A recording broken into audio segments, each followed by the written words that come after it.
igreja abençoada. Estou acompanhando o Reino Brasileiro. Depois da administração, pastor, fica difícil de pregar. Eu que prego. Já entregou tudo que tinha que pregar. Mas o povo mais barulhento desse culto vai morar no céu. Você vai olhar para essa pessoa que está ao seu lado e vai dizer para ele: cada um minuto. Não, mas fala com coragem, com ousadia. Cada um minuto que você ficar sem a glória é um pix se você vai me pagar depois do culto. Eu sei de uma coisa, que tem gente que vai sair daqui pobre, mas tem gente que vai sair daqui rico, amém? Amém? Meus irmãos, Juízes capítulo 11, versículo 1, quem encontrou diz amém. Diz assim: era então o Jefté, o gileadita, homem valente, valoroso, porém filho de uma prostituta. Gileade gerava Jefté, valente, valoroso, porém filho de uma prostituta. Repita comigo: porém filho de uma prostituta. Agora escuta. Tem alguns minutos aqui e eu prometo que você me breve. Mas eu queria que você prestasse atenção, por gentileza, com o maior carinho, porque a mensagem não é minha, a pregação não é minha, é do noivo, do dono da igreja. O texto que eu acabei de fazer menção está contido no livro de Juízes, especificamente falando, conhecido como um livro histórico. O livro de Juízes possui cerca de 21 capítulos, 618 versículos, que faz menção de forma abreviada a respeito de alguns fatos e acontecimentos que aconteceram com Israel.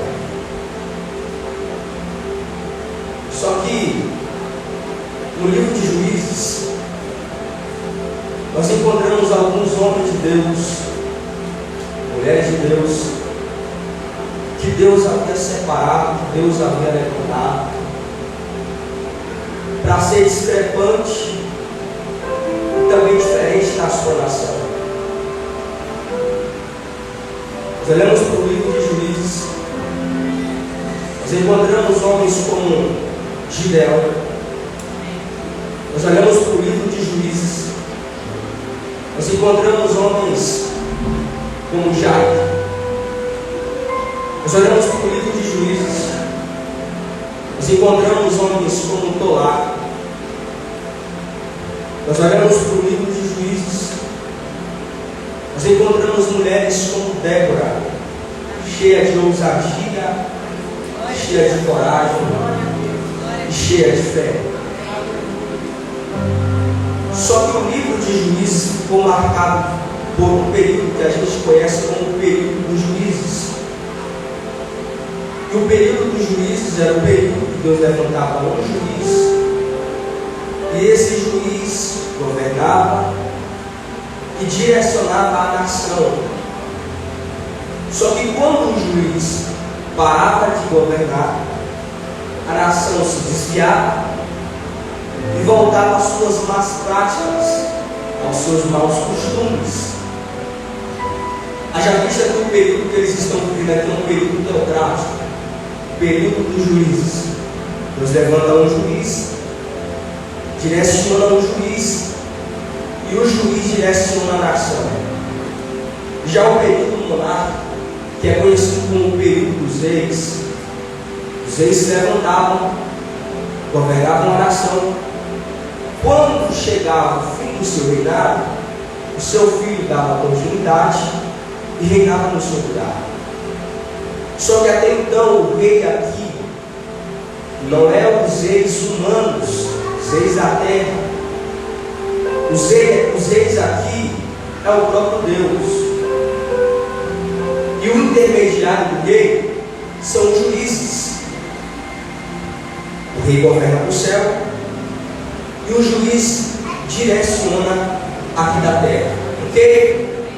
O rei dos reis governa do céu e o intermediário governa aqui na terra. Eu estou dizendo que o juiz era o pilar da nação, era um dos cabeças, era o intermediário. Deus levantava e ele guiava a nação. Deus levantava e ele guiava o povo. Deus levantava e ele dava direcionamento para o povo de Israel.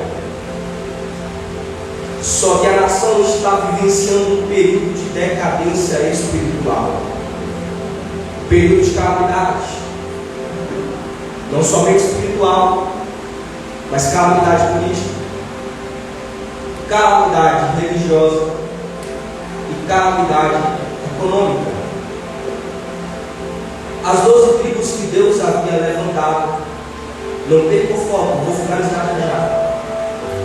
As 12 tribos que Deus havia separado já não são mais as 12 tribos, pelo contrário, são tribos divididas.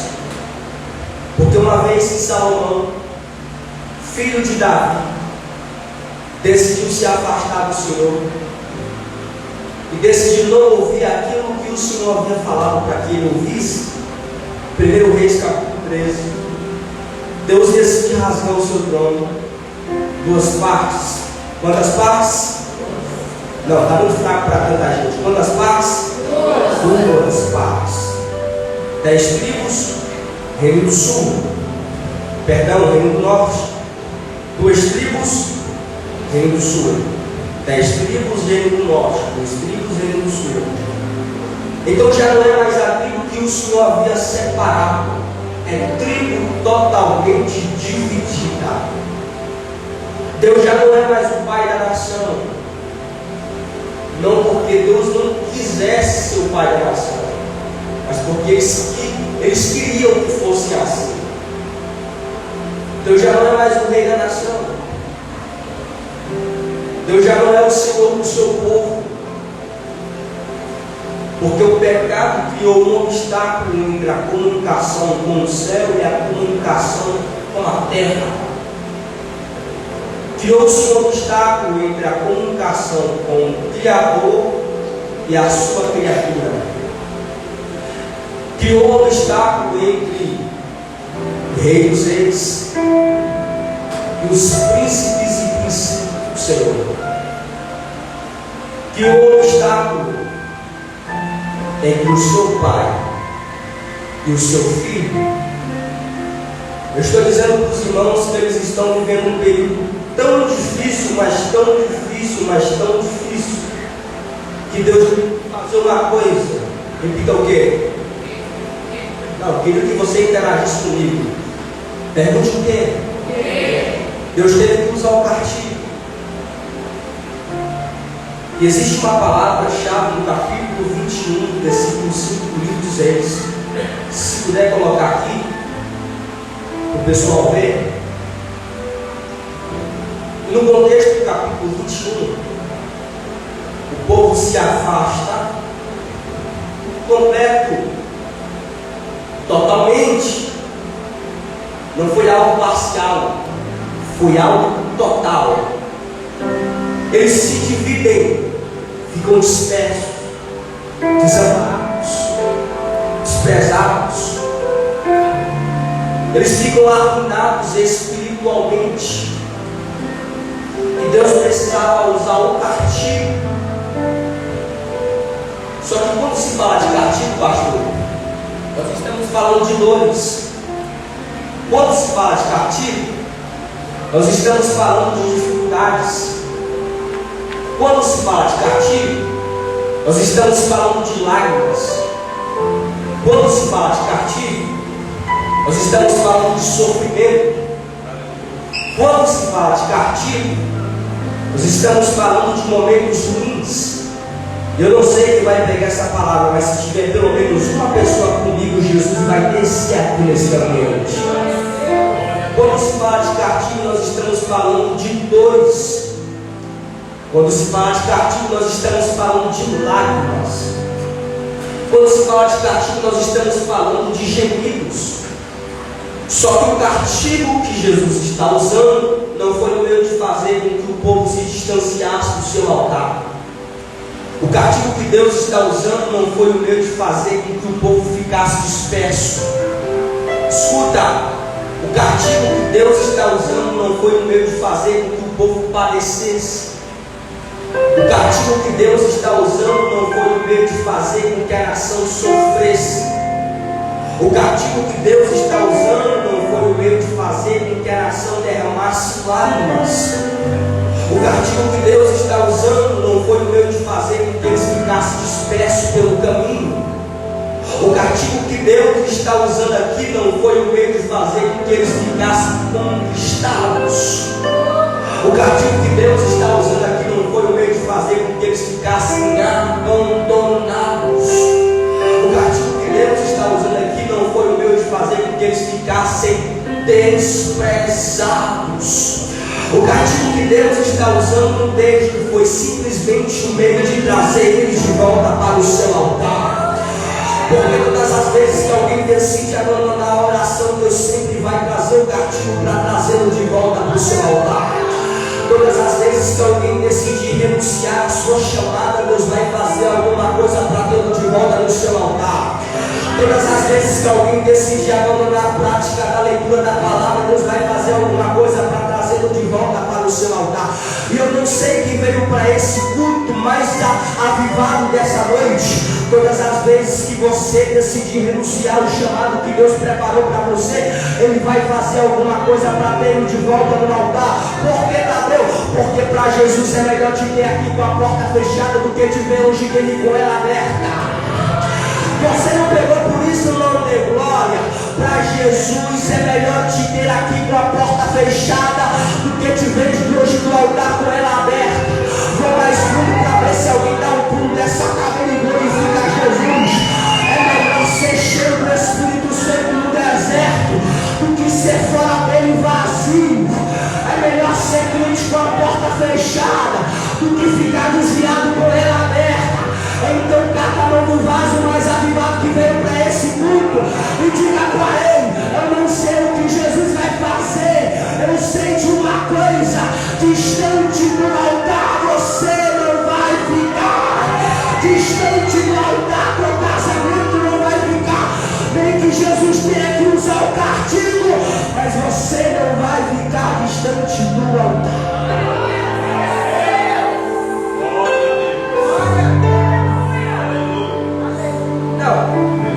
Pega a mão desse crente e diz para ele: é melhor ficar aqui com a porta fechada do que ficar longe do altar com ela aberta. É aqui que eu entendo por que Jesus não abre porta aberta para todo mundo, porque nem todo mundo está preparado para passar por ela. E cá para nós tem porta que não é o diabo que fez. Tem porta que é o próprio Deus que permite ela se fechar. Porque tem gente que quando passa pela porta aberta, abandona o altar, abandona a oração, abandona a palavra. E Jesus está dizendo para mim: é melhor te ter aqui desempregado, é melhor te ter aqui com a porta fechada do que te ver na cachaça, do que te ver no tráfico, do que te ver desviado, do que te ver frio, do que te ver morto. Então, se eu quiser, eu fecho a porta só para não te perder com a porta aberta. Quer um exemplo? Elias é ameaçado. E aí que o mesmo Elias que teve coragem de matar o profeta de Baal e o profeta de Azera, É o mesmo Elias que, após ouvir uma ameaça de Jezabel, falou: Jesus. Imagina a situação: Elias, sentado debaixo de um pezinho: Senhor, tira a minha vida, porque eu não sou melhor do que os meus pais. Aí o texto diz que o anjo desceu, disse: Elias, levanta, Elias, come, Elias, bebe, Elias. Mas por que, Senhor? Porque longa é a tua jornada. Elias bebe, se alimenta e vai para uma caverna. Quando Elias chegou na caverna, Deus olhou para Elias e disse: Elias, que fazes aqui, Elias? Onde neste monte? Porque eu falarei. A pergunta é: tem 7.000 profetas que não se dobraram, tem 7.000 profetas que não se prostraram diante do sistema de Jezabel, mas Deus vai atrás de quem? Tanta gente para Deus usar, tanta gente para Deus usar no ciclo de oração, tanta gente para liderar, tanta gente para vir tudo segunda, terça, quarta, quinta, sexta, sábado, domingo, tanta gente para cantar, tanta gente para ministrar, e Deus vai atrás de quem?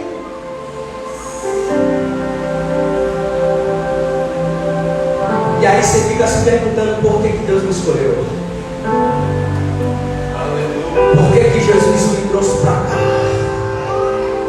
Só que o que você não sabe é que no mundo espiritual existe uma palavra que se chama graça. Sabe o que foi que Jesus fez? Você estava no pagode, mas a graça te alcançou. Você estava no baile funk, mas a graça te alcançou. Você estava com um copo de cachaça na mão, mas a graça te alcançou. Você tinha tudo para dar errado na vida, mas a graça foi lá onde você estava. Você estava caído, desamparado, prostrado, disperso. A graça te pegou pela mão e disse: vem, meu filho, porque eu não vou te perder para o meu altar. Tudo esse crente diz para ele: Jesus não vai te perder para o altar dele. Agora escuta, Juízes capítulo 11.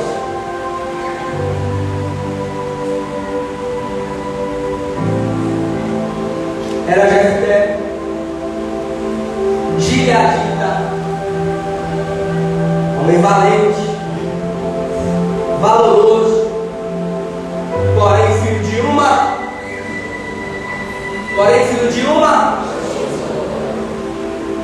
Isso aconteceu porque os filhos de Israel se levantaram contra os filhos de Abinó, e uma guerra é travada.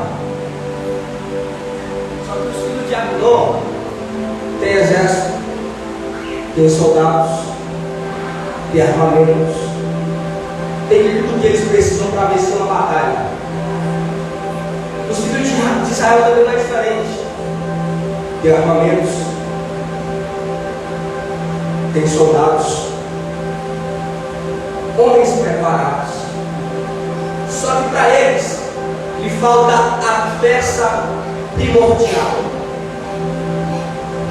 Pergunte qual? O capitão. Porque o exército, por mais grande que seja, sem o seu capitão não é um exército, é nada. Uma igreja cheia, por mais grande que seja, sem o seu pastor também não é? Não. Também não é? Interage comigo, tudo vai ficar melhor. Então ensino tudo, mas está faltando o capitão. Começa a ecoar a pergunta: quem é que vai ser o nosso capitão? Quem é que vai ser o nosso general? Quem é que vai nos levar diante dessa batalha? Alguém lá no fundo gritou dizendo: tem alguém ali que pode ser o capitão de vocês. Tá, só que só o nome dele para mim não é o suficiente, não serve.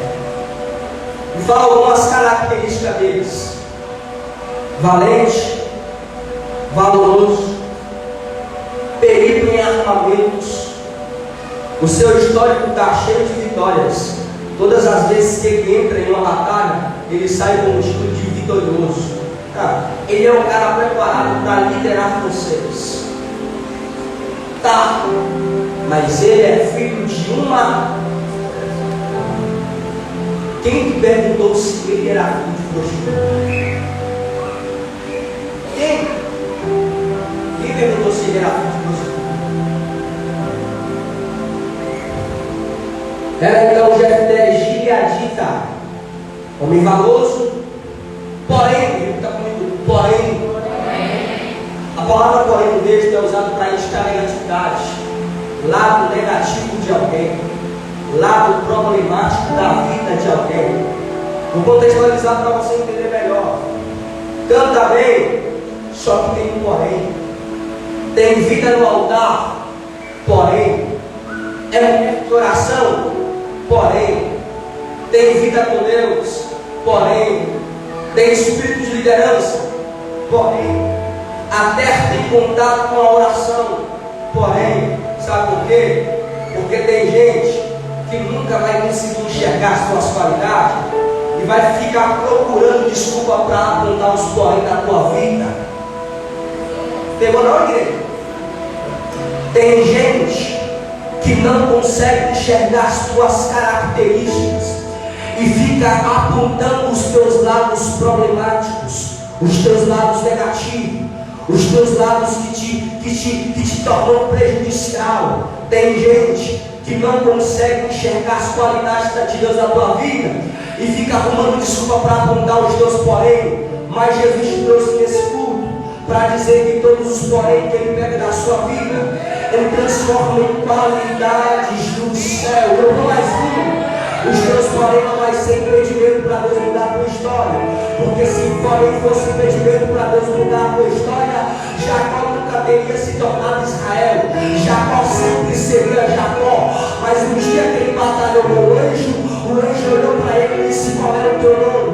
Ele disse: o meu nome é Jacó. Sou enganador, sou arado, sou usurpador, sou orgulhoso. O anjo olhou para ele e disse: a partir de hoje você não vai ser chamado mais Jacó. A partir de hoje você vai ser chamado de Israel. Pega na mão de alguém que está do teu lado e diga para ele: os teus porém não vai ser impedimento para Deus mudar a tua história. Os teus porém não vai ser impedimento para Deus mudar o teu ministério. Os teus porém não vai ser impedimento para Deus mudar o teu casamento. E cá para nós, eu me lembro de um dia que Davi olhou para os seus servos e disse: meus servos, tem alguém da casa de Salomão para que eu possa usar de benevolência? Alguém disse: tem alguém ali, e ele é Ziba, ele sabe que tem alguém da casa de Salomão que você possa usar de bondade. Lá vai Davi, chama Ziba e pergunta a Ziba: tem alguém da casa de Salomão que eu possa usar de benevolência? O Ziba olhou e diz: tem alguém ali, só que ele é aleijado de ambos os pés. E cá para nós, Davi não perguntou se ele era aleijado de ambos os pés. Davi queria saber se tinha alguém que ele pudesse usar de benevolência. Mas Ziba tem um caráter tão deformado que ele disse: ele é aleijado. Sabe por que ele falou que ele era aleijado? Porque ele sabia que todo deficiente não tinha acesso ao palácio. Então, apontando a deficiência dele, eu queria uma barreira dele não entrar no palácio. É deficiente, não pode entrar no palácio. É deficiente, não pode ter acesso ao rei. É deficiente, não pode entrar na poltrona do rei. Só que a ordem de Davi foi: manda chamá-lo. Manda chamá-lo. Por quê? Porque a partir de hoje ele não vai ficar mais em Lodebar. A partir de hoje ele vai ficar na minha mesa. Vai comer pão na minha mesa. Vai beber água na minha mesa. Vai desfrutar na minha mesa. Porque a deficiência dele não é impedimento para ele se assentar junto comigo.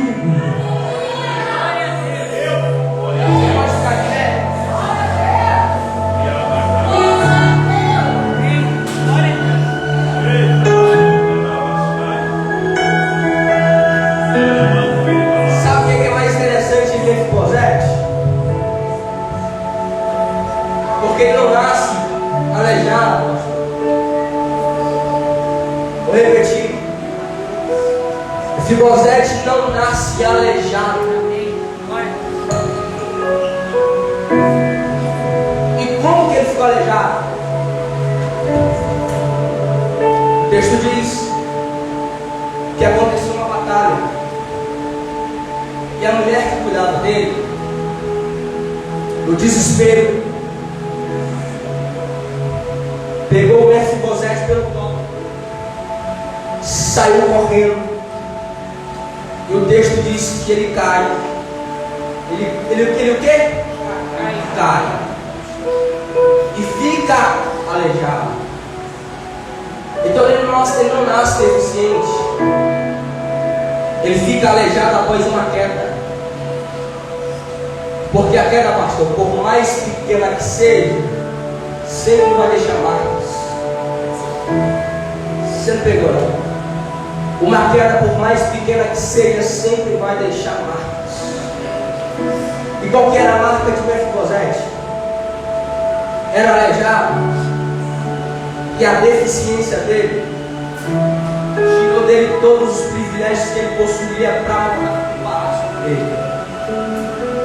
A deficiência de Mefibosete arrancou dele todos os privilégios que ele possuía para ficar na casa de Davi. Só que quando eu falo de deficiência, eu não me refiro apenas à deficiência física, porque também tem um crente deficiente espiritualmente. Talvez eu estou pregando para pessoas que a deficiência espiritual arrancou de você os privilégios de você ter uma vida melhor, os privilégios de você ter um casamento melhor, os privilégios de você possuir uma família, um ministério, uma vida, uma casa, uma condição. Eu estou pregando para a gente que está vivendo a mesma experiência de Mefibosete, está esquecido, disperso, desamparado, arruinado. Só que nessa noite a ordem do rei é manda chamá-lo. Você pode fechar os seus olhos? Você pode fechar os seus olhos para adorar a Deus.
Descobriu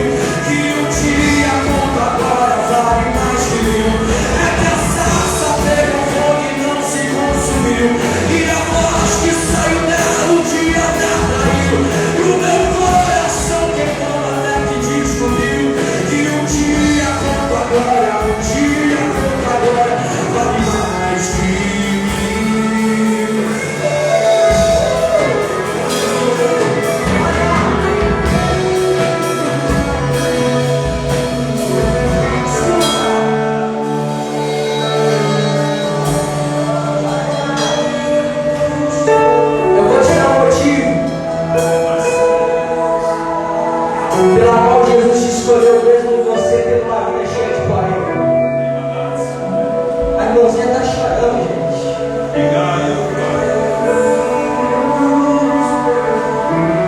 Porque a maior manifestação da palavra não é gerada pelo avivamento, pelo valor, é pela mudança de caráter. Mas deixa eu falar qual o motivo pela qual Jesus escolheu, mesmo você ter uma vida cheia de porém. Eu não sei se você é bom de Bíblia, se você não souber também, irmão. João 3,16. Porque Deus amou o mundo de tal maneira que enviou o seu Filho unigênito, para que todo aquele que nele crer não pereça, mas tenha a vida eterna. Isaías 53. Ele levou sobre si as nossas dores, as nossas enfermidades, e o castigo que nos traz a paz, e pelas suas pisaduras a igreja foi sarada.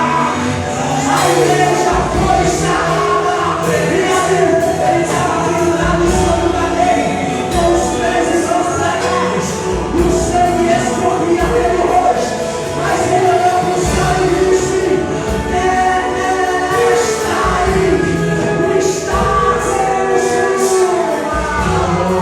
E lançarei da tua presença, atraídos pela tua presença, não me lançarei da tua presença. É caçar, saber o fogo não se consumiu, e a floresta que sai até o dia me atraiu. E o meu coração queimou, depois que eu descobri. É caçar, saber o fogo não se consumiu, e a paz que saiu dela um dia me atraiu, um dia me atraiu.